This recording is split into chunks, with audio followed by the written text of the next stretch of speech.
Bueno, para cerrar este ciclo de charlas del día de hoy, nos encontramos ahora con Claudio Romo, quien gentilmente accedió a venir acá a Expoficit y bueno, va a hablarnos sobre el arte de la ilustración y sobre todo su trabajo. Así que un aplauso para él. Bienvenido. Así me gusta el público, cálido. Disculpa, ¿podríamos ver el otro PDF, el que se llama obra gráfica? ¿O les voy a contar la historia completa? Uno que se llama obra gráfica. Eso. Bueno, yo tengo que partir indicando que la ilustración para mí fue algo a lo que llegué, porque yo vengo desde un área que se llama grabado. Mi formación académica en la Universidad de Concepción fue profesor de artes plásticas y después me dediqué a estudiar litografía, aguafuerte, silografía. Luego me fui a estudiar grabado a México, a la UNAM, a la Universidad Nacional Autónoma, la Ciudad de México. Me fui a estudiar la maestría, es decir, el posgrado, y me especialicé en grabado. Hice litografía, estudié litografía mexicana del siglo XIX, hice 2 años de aguafuerte, estuve metido en talleres durante mucho tiempo. Y allá mi beca era muy mala, entonces como era muy mala, un día un compañero me dijo, anda a buscar chamba como ilustrador. Y yo no entendía, dije, ¿ilustrador? Sí, dibujante de libros para niños. Entonces yo agarré mis grabados, que eran estos. Estos grabados son de series que hice aquí en Chile antes de irme a México. Y después, estos son litografías. Entonces agarré mi portafolio litográfico y fui al Fondo de Cultura Económica. En el Fondo de Cultura Económica me recibió un gran ilustrador mexicano, que se llama Mauricio Gómez Morín. Y a él le gustó mi trabajo y por primera vez él me pasó un proyecto de ilustración para un libro de un tunecino que se llama Nasser Kemil, que hizo una revisión de las 1000 noches y una noche. Y ese fue mi primer libro y lo hice en México, bajo el sello del Fondo de Cultura Económica. Entonces eso a mí me produjo un cambio súper profundo. Todo esto que vemos acá son aguafuertes de mi época de grabador, previo a ser ilustrador. Pero pasó algo, y es que es algo que yo siempre le digo a mis alumnos allá en Lago de Conce. La verdad es que los mejores ilustradores que conozco son personas que pasaron por la academia del grabado. Porque el grabado te da una disciplina, te entrega una estructura de trabajo que la ilustración de por sí o el contactarte directamente con una computadora no te lo da. Porque el grabado es complejo, es altamente sofisticado en su tecnología y tiene unos tiempos, que creo que es lo más importante, tiene unos tiempos que son distintos a los tiempos del dibujo contemporáneo. Te genera una pausa, una reflexión, una profundidad. Entonces es muy sofisticado tecnológicamente y muy lento en sus tiempos de maduración. Entonces cuando me entré yo a la ilustración, venía ya con el bagaje de ser un grabador, ¿comprenden? Estas son series yo en esta época, estoy hablando de casi los 2000, el 97, 98, así como 20 años atrás, trabajaba series litográficas en torno a sueños. Entonces esta es una serie que se llama Los sueños en fiebre de Lázaro Morel. Entonces yo, desde ya mi época de grabador, para mí el grabado era una ilustración de algo, de un libro que no existía, de un libro potencial. Entonces, siempre tuve conciencia de que el dibujo de un grabado, finalmente es una página. El grabado por sí no existe sino desde una página. Hice también series de santos apócrifos, que fue algo que me interesó mucho, porque empecé a pensar en que podía hacer grabados de imágenes que pertenecieran a libros que no existen. Y esa fue una idea que después fui desarrollando durante los años. Hasta un libro que saqué el año pasado, que se llama Fragmentos de una biblioteca transparente, que es un libro hecho de puros fragmentos de libros que no existen. Entonces son láminas y son textos de libros inexistentes. Con un amigo que es poeta, hicimos una colección, una pequeña biblioteca fantasma de libros inexistentes. Entonces, los primeros trabajos de literatura apócrifa o de imágenes apócrifas fueron estas. que eran imágenes de las imágenes de santos, generando una especie de año cristiano, pero pagano, en el sentido de que son santos apócrifos, como una suerte de concepto hagiográfico, como las hagiografías de los santos.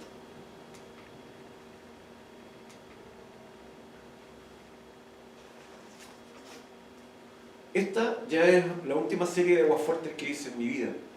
Se llama Crónicas de Antropofagia Mexicana.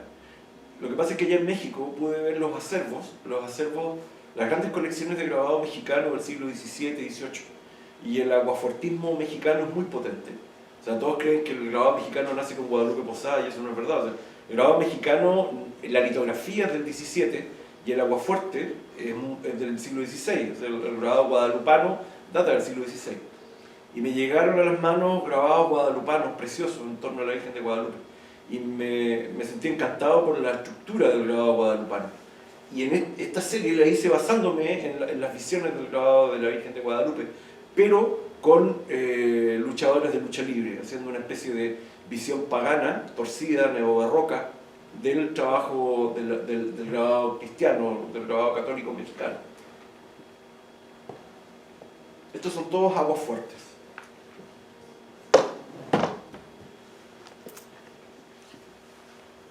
Serie de antropofagia.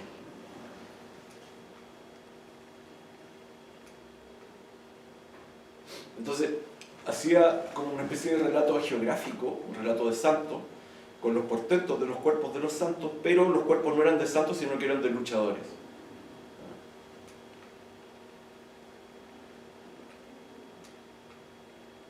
Esta es litografía. Empecé a hacer litografías de luchadores mutilados o luchadores que iban desapareciendo. Entonces la litografía es un trabajo en piedra, que tú puedes ir rayando la piedra e ir haciéndola desaparecer. Pensé también en imágenes cristianas, como de martirio. Todo muy centrado en el cuerpo, todo muy post-humano, con cuerpos monstruosos, la idea del monstruo. En esa época, mi tesis de grado en la UNAM, yo quería hacer una especie de genealogía de la historia del monstruo, la genealogía del monstruo, y hacerlo en litografía, y lo que quería hacer era un atlas anatómico, un atlas de anatomía ficticia. O sea, como un atlas de anatomía humana, pero ficticio. Y toda esta serie de litografías y aguafuertes, esa por ejemplo es un santo que por los pezones tiene una leche negra, pero bueno, perdón, blanca, pero después le puse un color encima. Esta es una imagen intermedia. O imágenes del santo, ¿no? Entonces a mí me fascinó mucho la cultura visual mexicana, la aproveché mucho, disfruté mucho ese tiempo. Aunque vivir en México es algo horrible, pero bueno. Bueno, si tienes dinero en México, yo cacho que es simpático. Si eres pobre, oh. Estos son litografías. Entonces, en esa época me interesaba el tema de la transfiguración de Cristo, cuando Cristo en los olivos se transfigura. Entonces, pensé como, ¿qué pasaría si le hago una radiografía a Cristo transfigurado? Como transformando su estructura interna, su estructura física. Entonces empecé a hacer imágenes y fui generando collage, como test de Rorschach, encima collageando sobre litografía.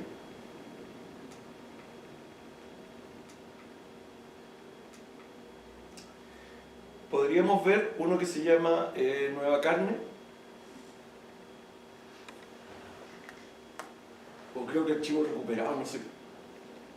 Es uno de los PDF, o no, es un PPT, un PowerPoint, que lo tenían abierto hace un ratito. Este es un libro que hice en Italia, bajo una editorial que se llama Logos Edizioni, que es de Módena, es de Bolonia. Y a los italianos, cosa que a mí me llamó la atención porque acá en Chile, todas las publicaciones que he hecho han sido publicaciones con editoriales pequeñas, que igual les gusta un tipo de dibujo más mutante, no tan, ¿cómo podríamos definirlo? Más tan clásico. Y una editorial italiana le gustó mi trabajo de aguafuerte, Y con ellos he trabajado desde el año 2005. Ahora, justamente en una semana más, parto a Luca, que en Luca vamos a lanzar mi último libro. Y este fue el segundo libro que lancé con ellos, que se llama Nueva Carne. Y lo que ellos me pidieron fue que adaptara a un libro todas mis series de grabados y aguafuertes mexicanos. Ellos querían publicar mi serie mexicana. Yo les dije, no, mejor lo que hago es redibujar toda la serie y la hago en un formato para que se convierta en un libro. Entonces, esto es una láminas didácticas de anatomía apócrifa. Es lo que yo quería hacer en la serie mexicana, pero la hice en Italia. Y es un atlas de anatomía ficticia. Como les decía, como yo tengo fuentes de aguafuerte, soy grabador, imité la técnica del aguafuerte, pero con tinta china. Este trabajo completamente... Eso, El aguafuerte es un tipo de calcografía. Calcografía viene de calcio, que significa cobre. Tú lo que haces es grabar una lámina de cobre. Y la lámina de cobre, los billetes se hacen así. Tú horadas el cobre con un cuchillo, con un buril, como un trabajo de joyero, y después de eso le echas tinta, lo limpias y puedes imprimir. Eso es el aguafuerte, o el buril. Pero esta yo no tenía tiempo para hacerla en aguafuerte, así que las hice en dibujo de tinta china. Esto está completamente hecho en tinta china. Y es la serie completa, de la revisión completa de la serie de anatomía apócrifa. Y bueno, a los italianos les gustó esto, así que lo editamos allá. A todo esto, en mi bolso, ¿puedes abrir el bolso, por favor? Que en mi bolso están los libros para que los puedan revisar mientras hago la presentación. Ahí están todos los libros. Entonces, volví a retomar todas las imágenes, todos los iconos. Pásame el bolsito y yo te lo doy.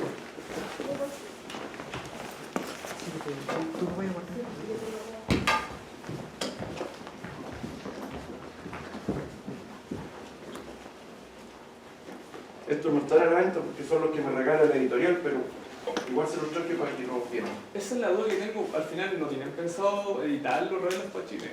Como... A los italianos no les interesa Chile, Sí, sí. lamentablemente, porque es muy chico Es público. el universo. Por ejemplo,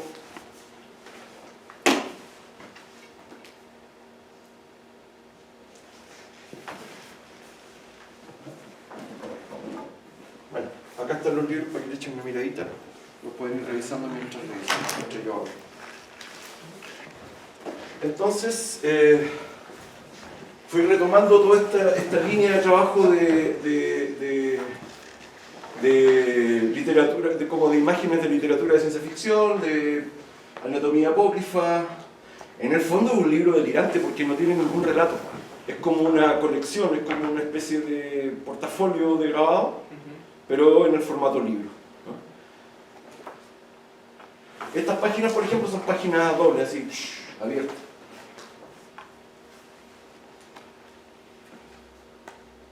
Yo usé las mismas técnicas de grabado, usé los mismos tipos de achurado. Entonces, tomé láminas de anatomía de libros antiguos, de distintos siglos, como la anatomía previa a la fotografía. No sé si me doy a entender. Que son las imágenes que más me interesan, hasta el final del siglo XIX. Después generé algunos tipos de imágenes medias, como que tenían un relato interno.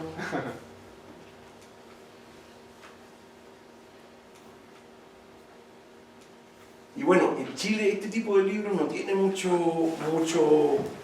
a ver, ¿cómo podríamos decirlo?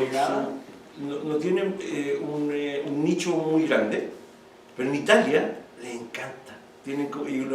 Les gusta mucho porque hay mucho mutante allá. Entonces les gusta mucho este tipo de libros y no sé, es verdad, está lleno de mutantes.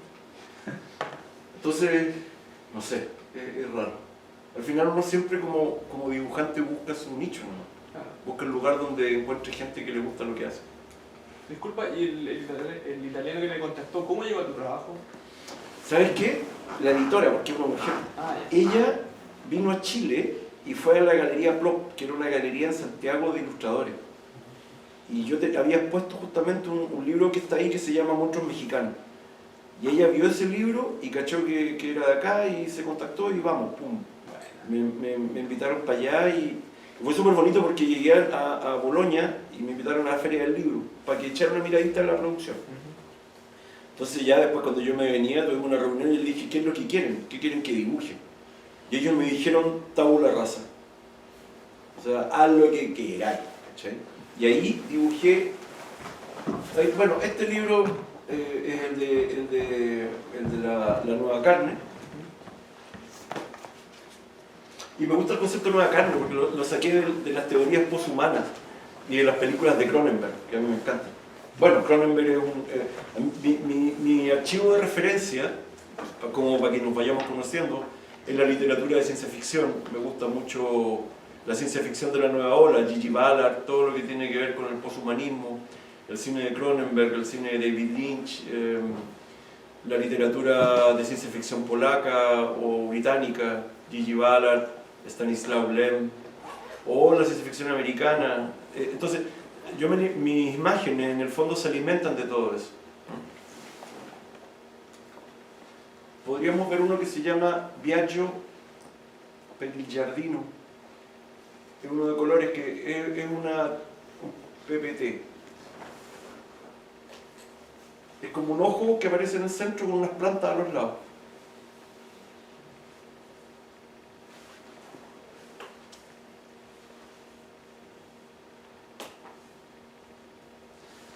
No, ese es el informe tú busca. El otro.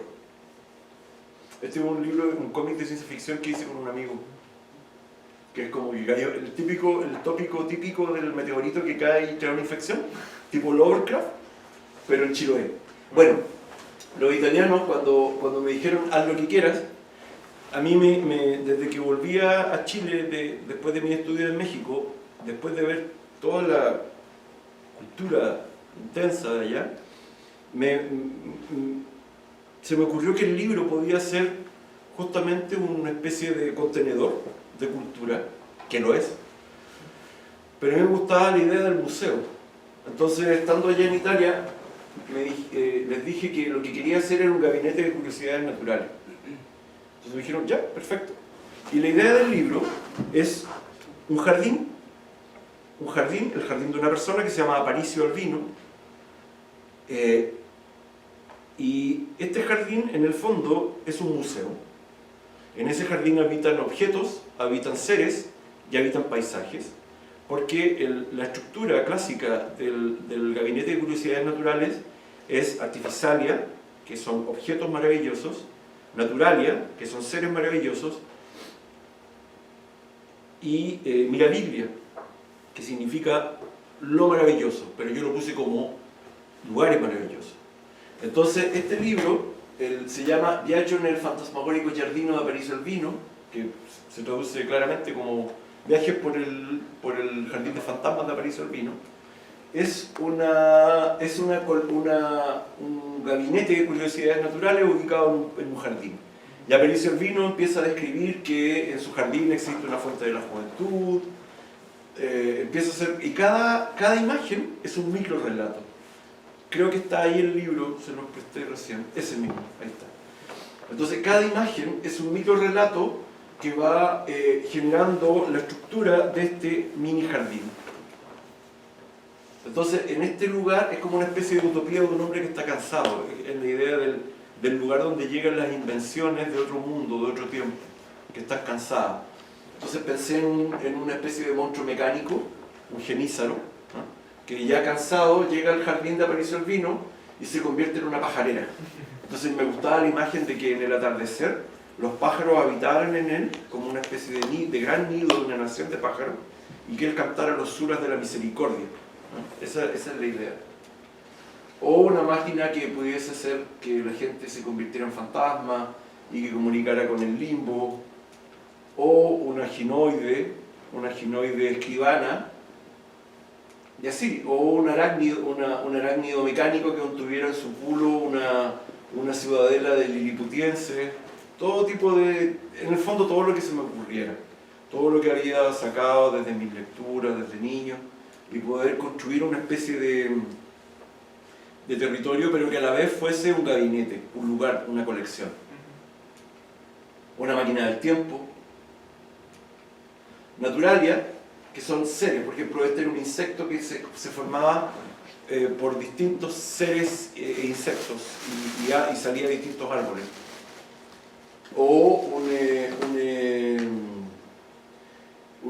¿cómo se llaman estos constructores de mundo que en los mitos griegos tomaban la materia y le daban forma? Un demiurgo. Un demiurgo que ya cansado de construir universos, empezaba a construir seres de anatomía vegetal en el jardín. Una mandrágora, un alebrije, que es un ser que nace desde los sueños. Esto me iba a hacer una imagen que me gustaba mucho en la Biblia, me gustaba mucho ver las láminas de la Biblia cuando chico. Me gustaba la imagen de San Lorenzo cuando lo estaban quemando los turcos, es muy buena. Entonces hice una especie de San Lorenzo. Esta lo saqué de un libro. Es que eso es lo interesante de los libros, porque es tan complejo y tan sofisticado.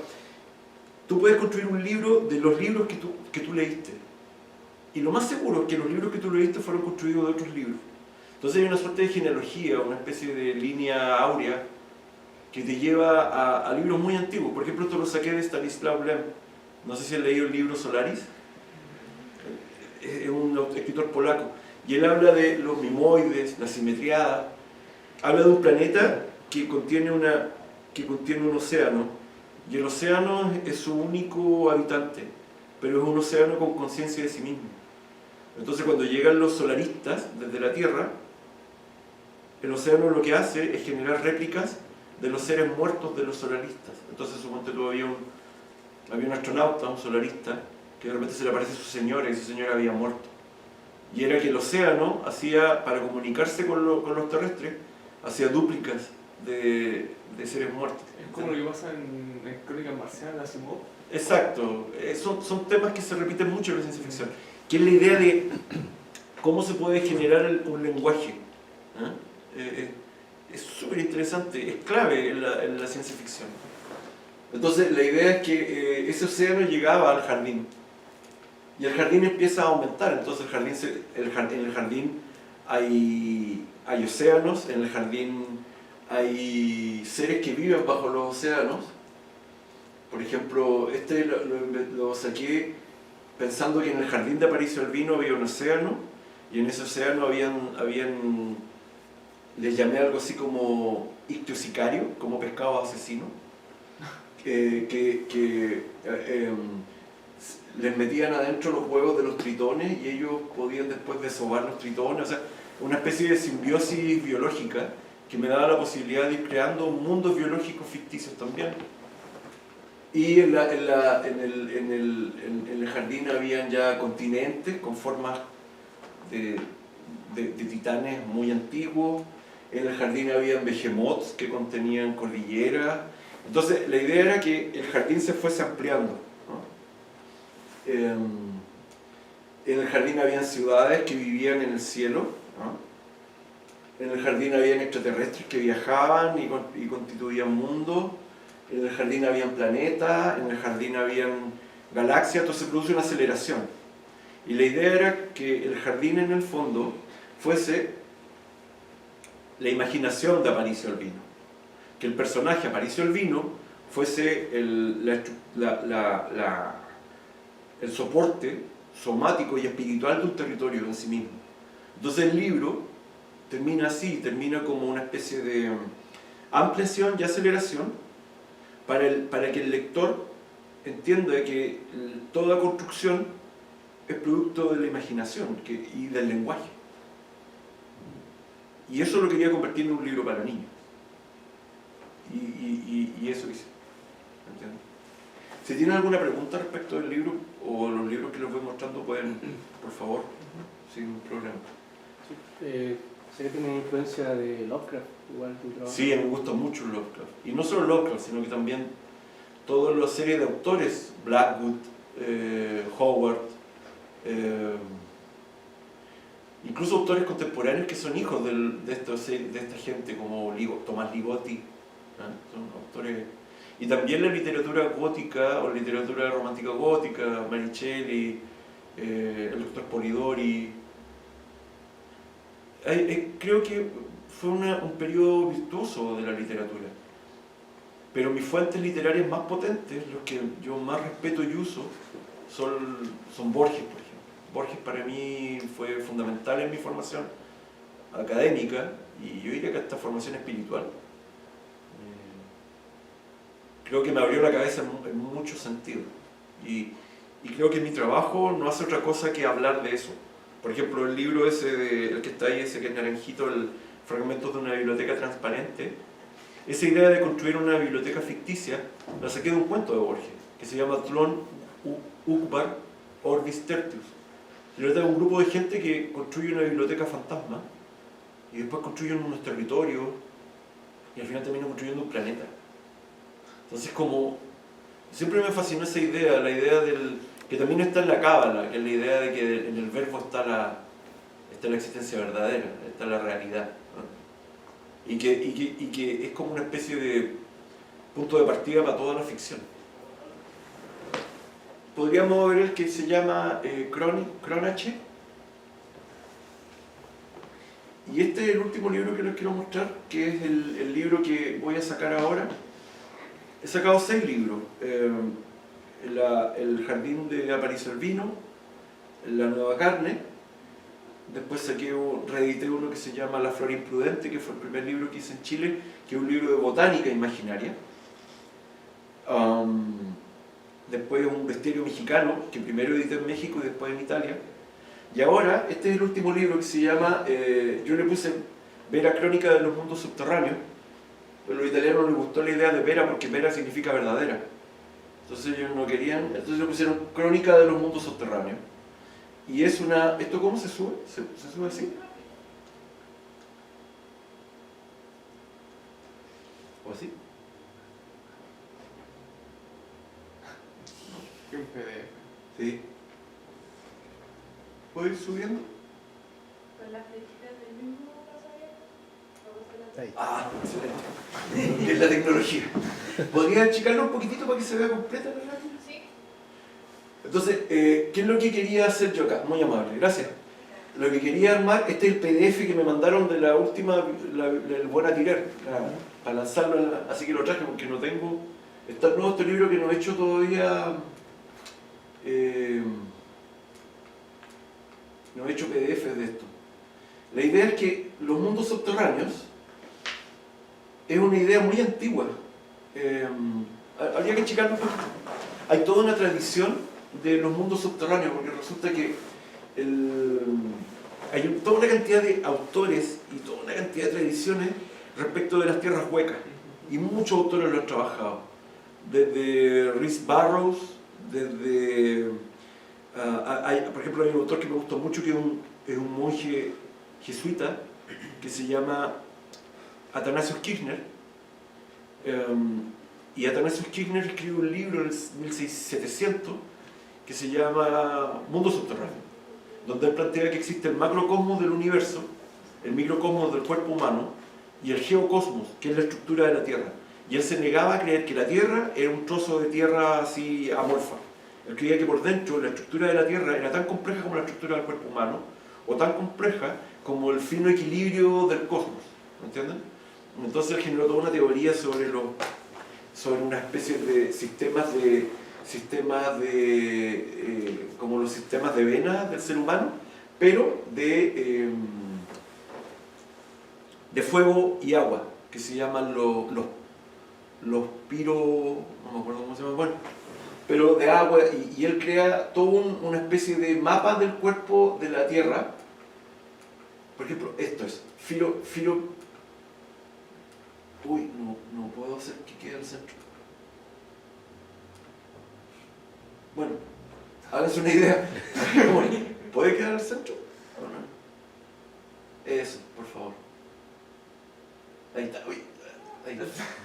Entonces, este personaje entra por el polo, por la idea de los ejes polares y que en el polo hay una entrada a las tierras huecas, es muy antiguo. El único drama que yo tenía con este libro es que hay mucho de esoterismo medio fachito No sé si han sabido que por ejemplo, Madame Blavatsky, Guénon y todos estos autores fueron las bases de mucho pensamiento nazi.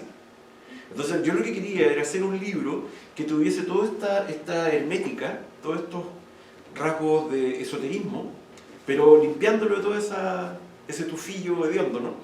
Del fascismo. Entonces traté de hacer un libro que no tuviese nada que ver con eso, pero que tomara estas tradiciones esotéricas. Siguiente, por favor. Entonces, por ejemplo, el personaje se llama se llama Atanasio, por Atanasio Kirchner, el personaje que aparece ahí encima del calavera. Y por ejemplo, es un encuentro que él tiene con un osario de unos gigantes azules, que justamente vienen de este tipo de esoterismo, que se llaman que incluso los que creen extraterrestres los llaman así, que son como azules y grandes, los hiperbóreos, ¿eh? Pero yo los tomé como una especie de gigantes azules que se cansaron de su inmortalidad. Entonces al final lo único que querían era matarse y descubrieron rituales de muerte a través de la decapitación. Entonces, se entraron en la tierra para generar sus grandes depósitos de cuerpo. Entonces era como una especie de visión como de utopía de hombre cansado, como la idea de la maldición del inmortal. Entonces este tipo va descubriendo todo lo que hay dentro. Por ejemplo, empieza a descubrir una fauna nueva, una fauna claramente imaginaria, ¿no? Y él la va descubriendo y la describe. Todo este libro es un libro de puras descripciones de toda esta fauna, de esta flora, de estos seres que él encuentra. Él se encuentra también con... ¿Puedes centrarlo? Esto es su encuentro con los emisarios de Agartha. Agartha también es un mito muy antiguo, que también los nazis lo tomaron, pero es un mito muy bello. Es el mito de que en el desierto del Gobi, en la zona del Asia de Mongolia, existe una entrada a las tierras huecas y adentro hay una ciudad enorme y que tienen un poder que se llama Bril. Y ellos, quien gobierna esta tierra es una sinarquía. Y esa sinarquía la gobierna un hombre que se llama el Rey del Mundo, el Avatara. Y son ideas súper bonitas. Entonces la idea era que mi viajero llegara a Agartha, se encontrara con los agartienses o agartianos y pudiese describir la tierra de Agartha. Entonces, por ejemplo, eso es cuando él llega a la ciudad. Entonces quería hacer que fuera una ciudad espléndida. ¿Podríamos entrar? Eso, muy amable. Entonces, una ciudad espléndida metida dentro de los territorios de las tierras subterráneas. Y él empieza a describir la economía de Agartha, a qué se dedica la gente, cómo son, de qué hablan, de qué comen, su idioma, hacer como una especie de antropología de los agartienses, ¿eh? Y lo que yo quería era que Agartha fuese una especie de alma del mundo. Entonces hice toda una serie esta es una lámina doble, lamentablemente no se puede ver doble, quizás achicándola un poquito para que se vea más. Ahí está. Entonces estas son láminas dobles de la biblioteca de Agartha. Entonces hice un catálogo de puros libros ficticios que existen en el mundo, por ejemplo los libros del Necronomicron, todos estos libros de distintas fuentes, y los metí en la biblioteca de Agartha. Y describí sus catálogos, hice como una especie de microanatomía de los cuerpos bibliófilos de Agartha. Y en una parte, como a mí me gustan mucho los códices, en Agartha hay una serie de códices, y inventé el códice de la creación de los hijos de Agartha, porque existe una tradición que los hijos de Caín, cuando estaba cayendo el diluvio, ¿podemos ver la otra imagen? La otra, no, esa, ahí. ¿Se fijan? Ahora, volver arriba, por favor. Cuando estaba empezando a caer el agua y Noé estaba preparándose para salir en el arca, los hijos de Caín se estaban ahogando, entonces rogaron a un demonio del aire, y el demonio se sacó la cabeza, y la cabeza se convirtió en un rayo que abrió la tierra, y ellos cayeron por ese hoyo, y adentro entraron a un territorio nuevo, inexplorado, y se convirtió en Agartha. Entonces los agartienses vendrían siendo los hijos de la del linaje de Caín. Es una de las teorías, de estas teorías medio mutantes. Se fijan, esta no es, y ellos llegan después a Agartha. Luego el personaje se encuentra con...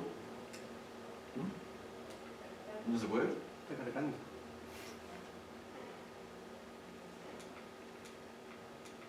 ¿Hasta que llegó el libro?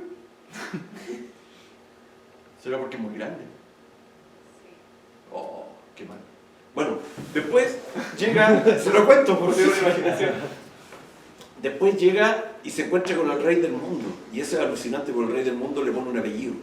Le dice, porque a mí me gusta mucho cómo se dice pájaro en italiano. Se dice uccello.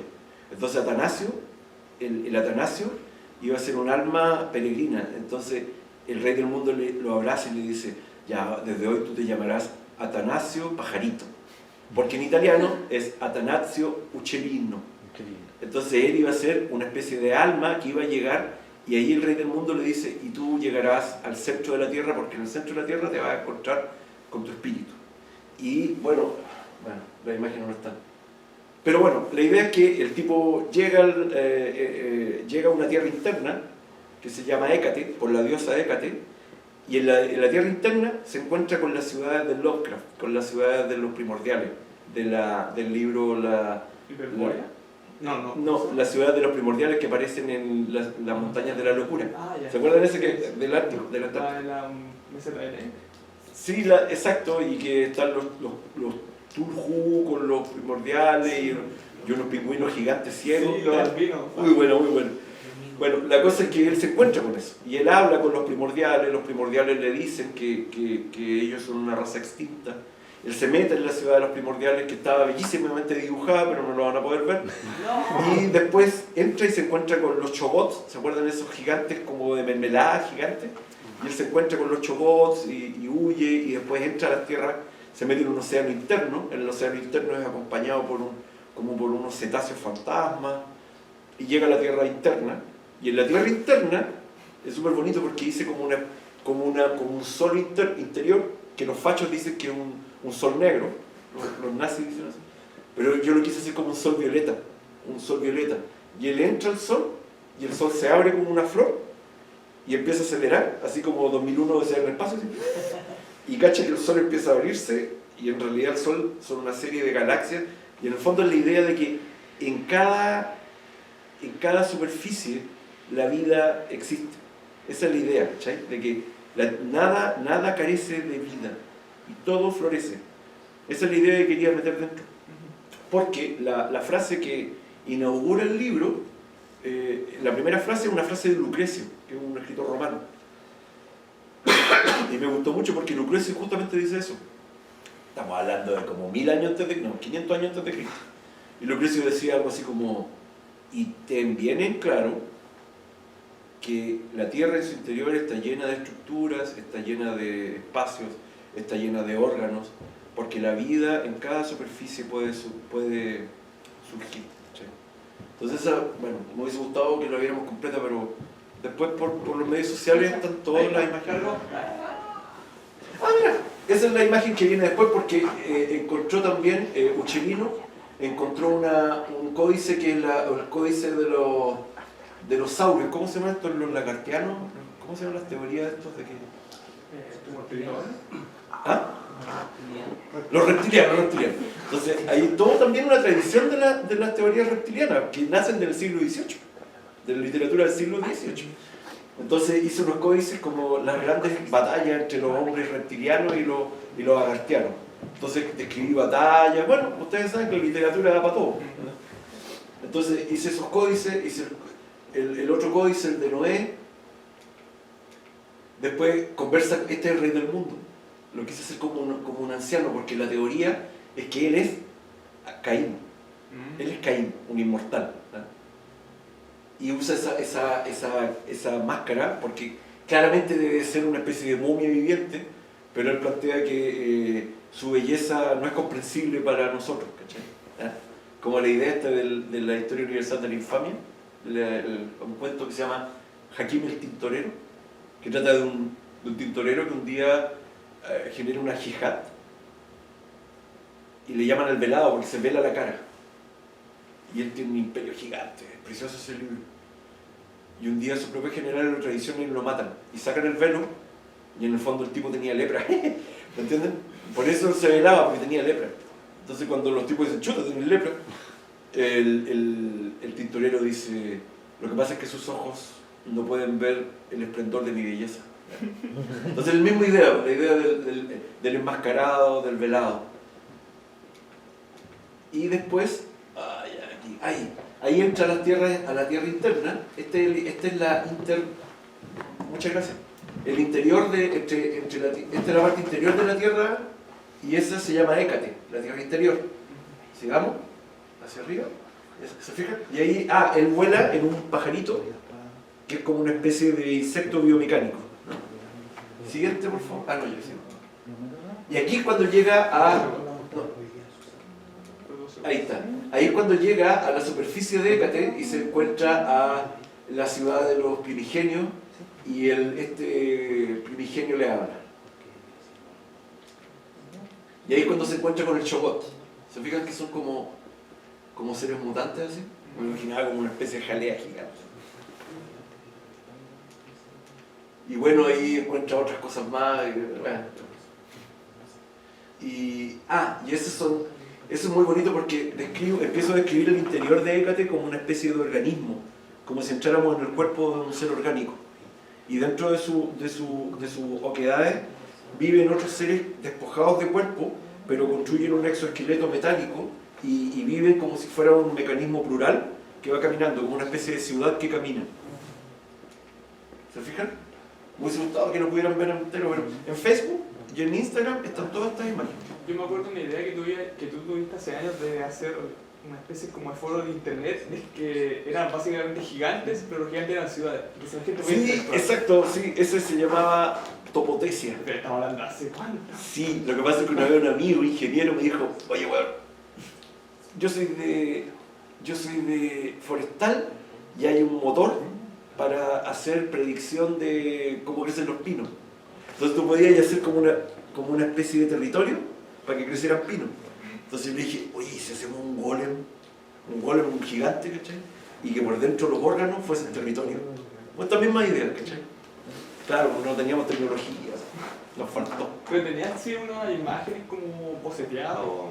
Igual trabajamos harto. ¿No mostraste eso? Queríamos hacer como una especie de videojuego donde la gente pudiera sumergirse.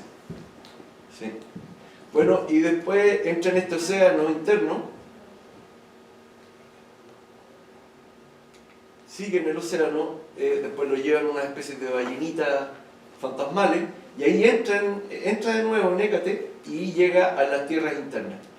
Entonces ahí esa idea es la idea del sol interno, que se abre, y al abrirse forma galaxias, estrellas, planetas. Entonces él dice, y al abrirse todo, él dice, el universo se abrió como una flor.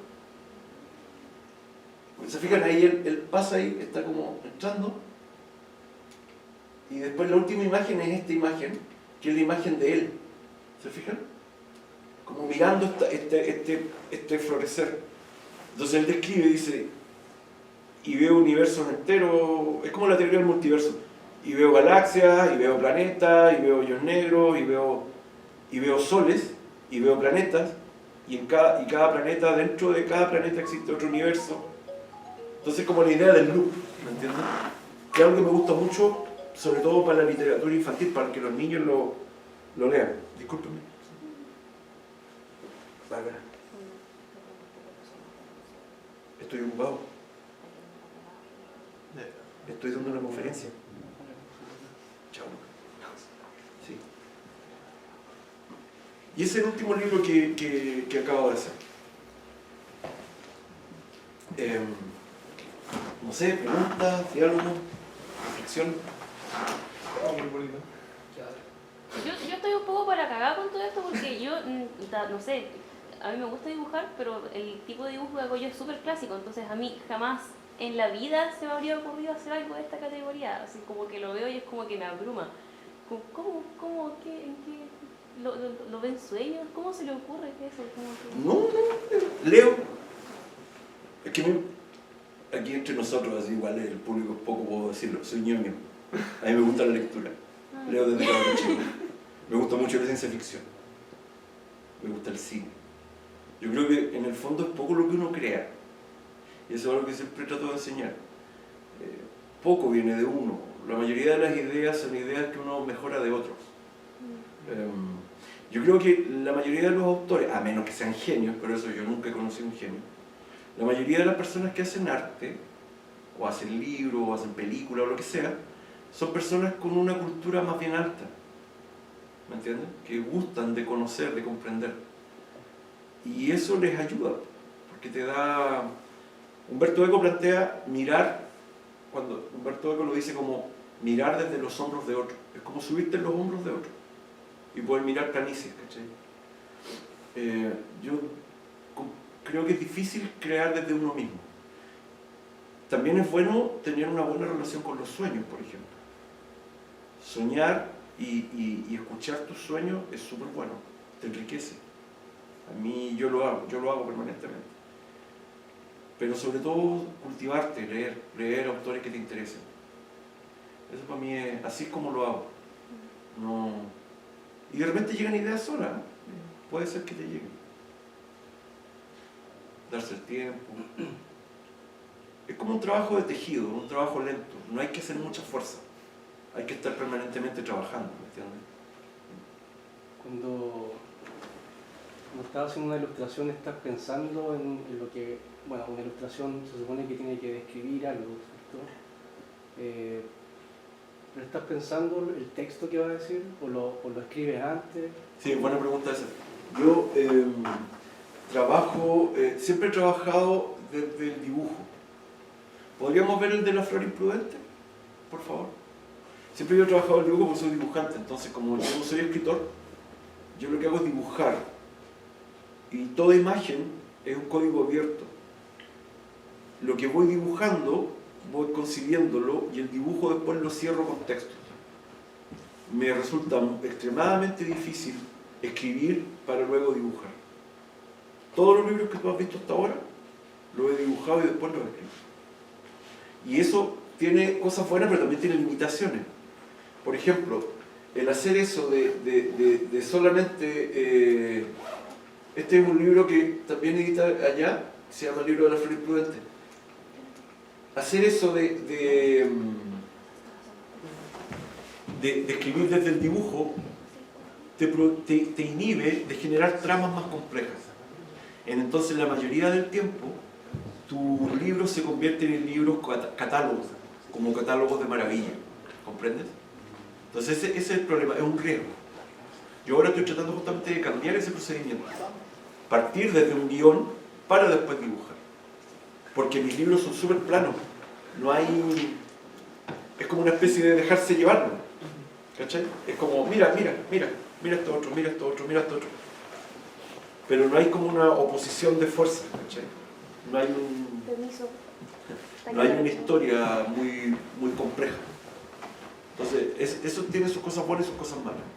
Puedes crear libros espectaculares visualmente, pero pobres a nivel narrativo. ¿Cachai? Sí. ¿Eso tiene que ver un poco con la narrativa gráfica, como más un cómics? En todo orden. Para mí, por ejemplo, el cómics es súper complejo. Yo amo el cómics, pero me ha costado mucho hacerlo. He hecho 2, 1 o 3. Pero los que más me han gustado han sido los cómics que yo he trabajado con guionistas. Hicimos uno sobre las movilizaciones obreras en Lota en los años 60, con una serie de exalumnos. Y es fascinante, me gusta mucho el cómic. Pero no tengo la capacidad de construir guiones de cómics. Es muy complejo, ¿no? Yo creo, bueno, que soy dibujante también. Lo que pasa es que uno siempre quiere hacerlo todo. Pero justamente una de las gracias de este tipo de arte, el arte editorial, es la colaboración. ¿Terminamos? Sí. Perfecto. Ya.